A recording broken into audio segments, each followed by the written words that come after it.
বাংলার নববর্ষ ১৪৩২কে স্বাগত জানাতে আপনাদের সাথে আছি আমি শরীফুল ইসলাম। আজ বাংলা নববর্ষের প্রথম দিন। ঢাকায় রমনায় চারদিকে উৎসবপ্রেমীদের ভিড়। সকলেই লাল সাদা পোশাকে আবরণে আবৃত হয়ে চলে এসেছে রমনায়। আমরা এরকমভাবে এত এত ভালো পাইনি আগে, আর এরকম ফিলিংস হয় নাই। অনুভূতি খুব ভালো। আজকে 2 বছর পর আমরা শুভ নববর্ষ পালন করতেছি, ভালো লাগতেছে।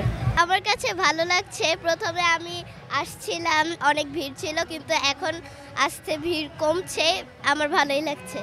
ভালো, বেশ লম্বা একটা সময় পর আমরা বের হলাম, মনে হয় লাস্ট 4 বছর পর মনে হয় শুভ নববর্ষ এইভাবে মনে হয় উদযাপন করা হচ্ছে। আম পাতা জুড়া জুড়া মারবো চাবো চড়বো গুড়া ওরে বুবু সরে তারা শুভ নববর্ষ। আমার খুব এখানে ভালো লাগছে। সবাইকে নববর্ষের শুভেচ্ছা। রমনায় আজ মানুষের জমজমাট, এমনকি আইন শৃঙ্খলা বাহিনীরাও সচেতন। চারদিকে সিসিটিভির আওতাধীন রয়েছে। মানুষ আগের তুলনায় বর্তমানে অনেকটা নিরাপদে আজ এই উৎসব পালন করছে।